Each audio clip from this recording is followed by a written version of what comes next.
come close, look around, but I can't see. That is usually just how it goes. So I don't know where to begin with this one actually. This is the Zoom L12. It's kind of like the mid-range version of their line. So there's like the L20 and then the newer L8. And really it's a branch of many things. It's a mixer, it's audio interface, and kind of like a separate recording device. So 3 things in one. And for me as a musician who gigs a lot, that's very important. So my question is really, why aren't we all getting stuff like this? I mean, I gig a lot, I record, I need something that's gonna do everything I need it to do. And this is kind of what I was asking myself when I bought this, and I answered all the questions I had. I'm not in any means an audio engineer or an audiophile or whatever you have in your head as a profession. I'm just a person who gigs.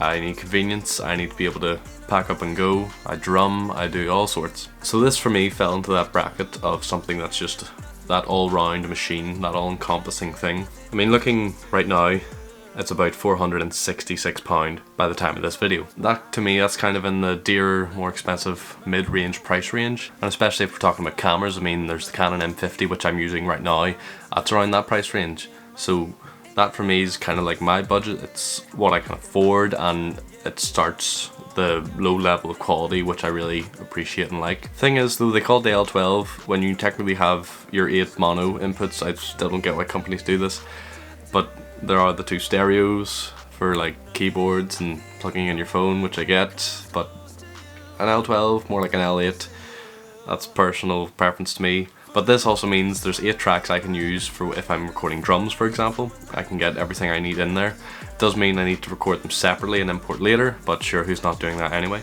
This also means there are limitations obviously when you're playing live, but again there are the bigger model, the L20. Yeah.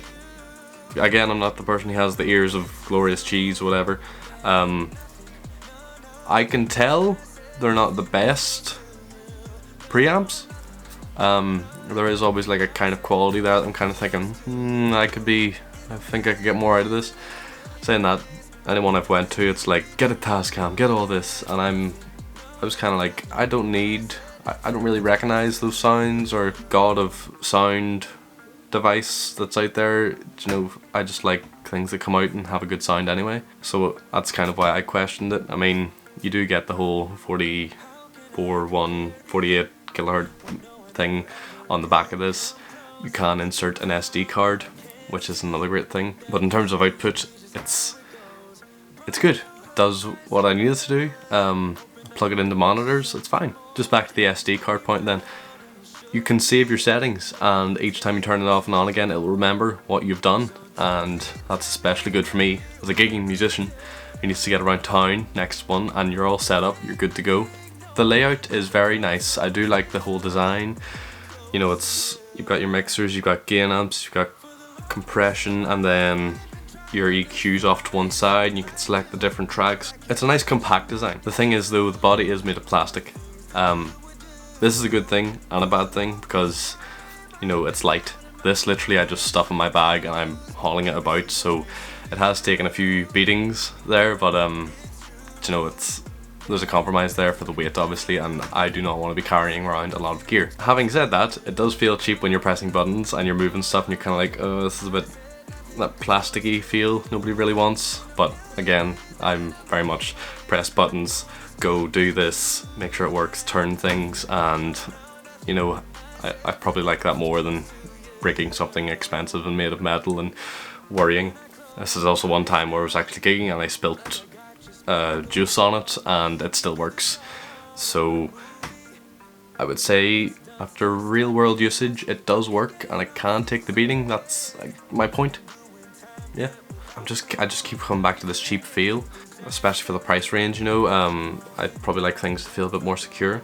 But the number one biggest con for me is, I'll build up the scenario. There was one night I was using it and it turned on, the LEDs weren't in place, everything was normal, I hadn't changed it, and it just didn't work. First thing I do in that situation is Google, go to Zoom, check the manuals. Not especially with Zoom, but anything like that, and again, someone who's not experienced, I can't understand what they're trying to say, and they say do this and what happens if you reset and turn it off and on again, and sometimes that doesn't work, and the whole user experience there just falls down for me. Especially if you're looking at forums and the company doesn't respond to things like that. I know this is an old model, but they are clearly updating the range with the likes of the L8. So for example, the L8 came out in 2019, so clearly this range is still going. So for me, there should be stuff like that. But that kind of brings me back to this being this all-round device, and again, this is the biggest reason why I bought it, and I've used it and keep using it. It just does what I need it to do. It's a mixer. Again, it records. You can record separately, and you input it into your DAW, and you've got all the tracks laid out there, and it's all good to go.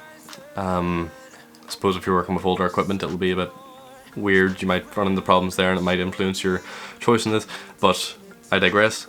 It's compact. It's light. I mean, I could go on. It's just a good machine. Obviously, the few hiccups there being, for me anyway, the user experience after purchase. Does everything I need to do as a gigging musician, as a drummer, as someone who likes to record separately. I'm just kind of like wondering, why aren't we all going for stuff like this? If not this product, if something similar. For this price range, I think it's just amazing what you can have and how you can start to bring your set out. So obviously, you know, you need to buy different parts and external hardware and all, but like as a all-rounder PA system unit thing, definitely thumbs up for me, and I would definitely recommend you getting one. If you're in the market for this type of thing, I would most certainly go for it, in retrospect of all the minor annoyances I had.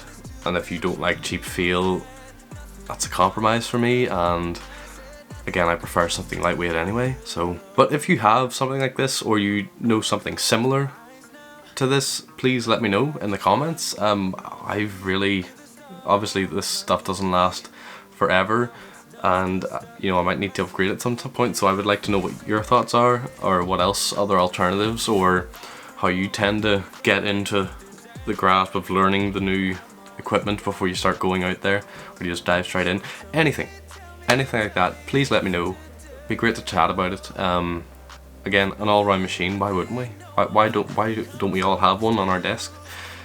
I don't know, but sure. Thank you so much for watching anyway. You can support me on Patreon if you'd like. Check out my websites, check out all the links up top, down below, wherever they are. Thanks again, and see you next time.